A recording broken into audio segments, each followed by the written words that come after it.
High, আমি সোহিনী। আজকে দেখাচ্ছি ক্লক রিজনিংয়ের কতগুলো বেসিক কনসেপ্ট।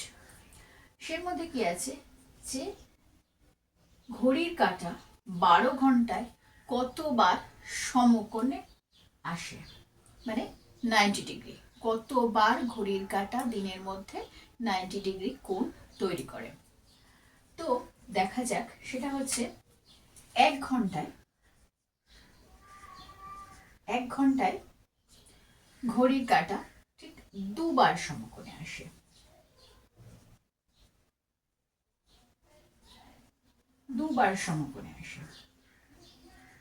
ঠিক সেভাবে 2 ঘন্টায় 4বার সমকোণে আসবে।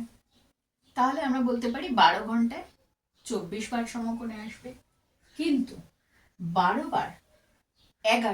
ঘন্টায় 11বার সমকোণে আসে। তাহলে এই 11বার সমকোণে 12 ঘন্টায় 11বার কেন আসে আমরা দেখে নিই।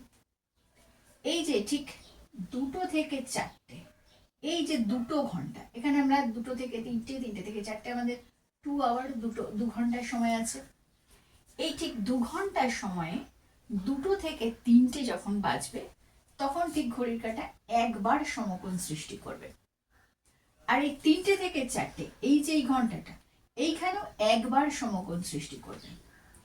আর একবার কখন সৃষ্টি করবে, তৈরি করবে? ঠিক জাস্ট যখন রাইট 3টে বাজবে। যখন 3টে বাজবে তখন একবার সমকোণ তৈরি হবে।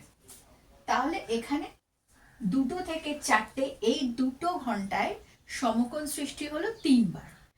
যেখানে হওয়ার কথা ছিল 4বার, সেখানে আমাদের হলো 3বার, একটা বার কমে গেল।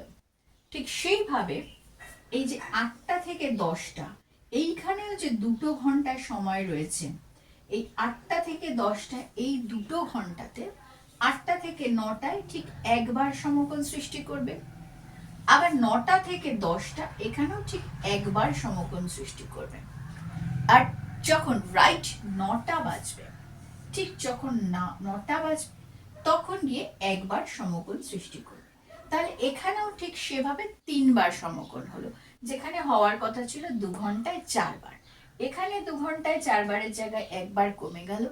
এখানে 2 ঘন্টায় 4বারের জায়গায় একবার কমে গেল, তাহলে 2বার কমে গেল। সেই জন্য 12 ঘন্টায় 11বার সমকোণ সৃষ্টি হচ্ছে।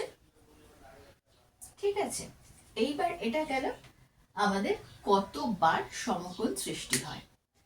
তো দেখা যাক নেক্সট কোশ্চেন।